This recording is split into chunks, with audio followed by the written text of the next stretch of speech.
আজকের সরকারি স্কুল কলেজে, আজকে প্রাইভেট আপনারা যারা এখানে রয়েছেন, বেসরকারি স্কুল কলেজে শ্রেণীকক্ষে যে শিক্ষা দেওয়া হয় তার শতকরা 50% শিক্ষা আজকে সরকারিকরণ করা স্কুল কলেজে দেওয়া হয় না।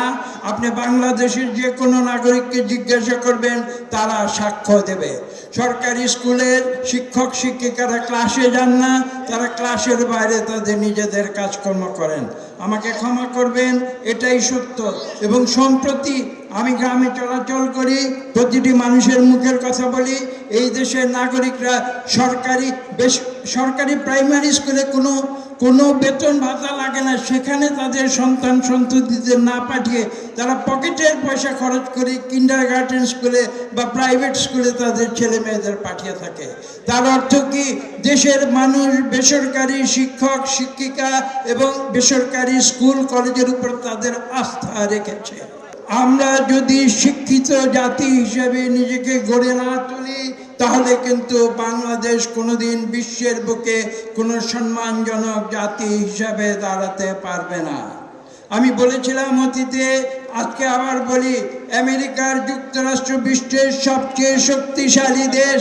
কেন তারা শক্তিশালী দেশ? তাদের অস্ত্রের জন্য নয়, তাদের অর্থের জন্য নয়, তারা বিশ্বের সবচেয়ে শক্তিশালী দেশ আমি বিশ্বাস করি।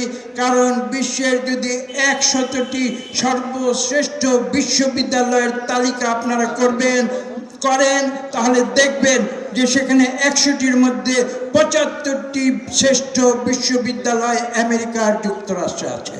এবং সে কারণেই তারা বিশ্বের সর্বশ্রেষ্ঠ জাতি হিসেবে আজকে চিহ্নিত হয়েছে।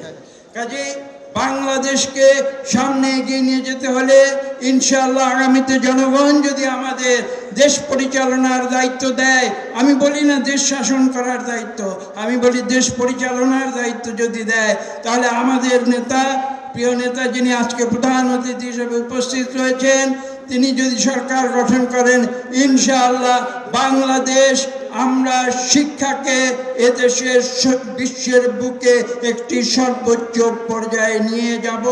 শিক্ষার যে মান সেটা আমরা নিশ্চিত করব এবং শিক্ষকদের যে সম্মান সেটা ইনশাআল্লাহ আমরা নিশ্চিত করব।